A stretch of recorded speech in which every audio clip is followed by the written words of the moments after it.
Elisabeth Lévy, bonjour.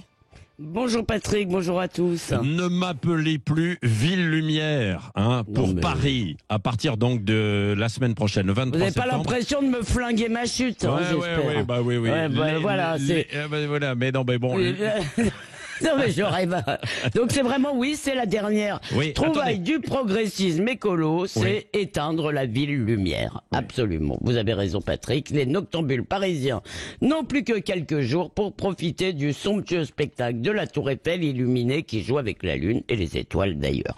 Alors soyons honnêtes, pour la Tour Eiffel, ce sera 23h45 puisque c'est l'heure à laquelle partent les derniers visiteurs. Mais pour l'hôtel de ville, les musées et les mairies d'arrondissement, ce sera couvre-feu à 22h, et même chose pour les ponts qui ne seront plus illuminés, sauf si l'éclairage est nécessaire à la circulation des bateaux. Mais dans sa bonté, cependant, Anne Hidalgo a refusé d'arrêter l'éclairage des rues pour des raisons de sécurité, en attendant, à la place de l'hôtel de ville, le carrousel du Louvre ou le Champ de Mars ont toutes les chances de devenir des coupe-gorge, puisque là, ce sont les monuments qui éclairent l'environnement. Bon, alors cette mesure fait partie d'un grand plan qui doit permettre à Paris de réduire de 10% sa consommation énergétique.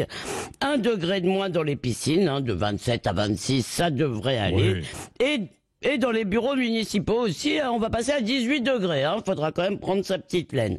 Bref, après Lille et Marseille, Paris fait un petit geste pour le climat. Bon, vous n'allez tout de même pas râler, vous en avez l'habitude, parce qu'on consomme moins d'électricité, Elisabeth Lévy. Eh bien si, parce que ce sont des économies de bout de chandelle, si j'ose, c'est-à-dire de la com. Il faut montrer au bon peuple qu'on est les bons élèves de la sobriété. Pourquoi ? Patrick, on va économiser quelques millions pour un budget qui avoisine les 10 milliards avec une dette de 7 milliards 800 millions à peu près, qui a donc doublé sous Madame Hidalgo. C'est donc aussi efficace que le flicage des magasins, vous savez, pour vérifier qu'ils ferment leurs portes. Ça c'était...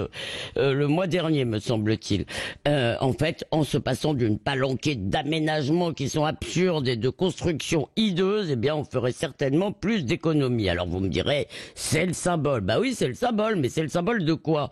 Eh bien, c'est le symbole du fait que la moraline écolo sacrifie notre statut de capitale mondiale. C'est Paris, c'est la ville lumière. Eh bien, elle sacrifie donc cette aura à la religion du climat. Et c'est une façon de nous signifier aussi que tous les plaisirs de la vie sont coupables. Qui dira encore que Paris est une fête quand elle sera passée de la lumière à l'ombre? Et puis en plus, cher Patrick, j'ai une bien meilleure idée pour réduire drastiquement la pollution, les émissions carbone et la dette de Paris. Et mon idée, c'est annulons ces funestes Jeux Olympiques.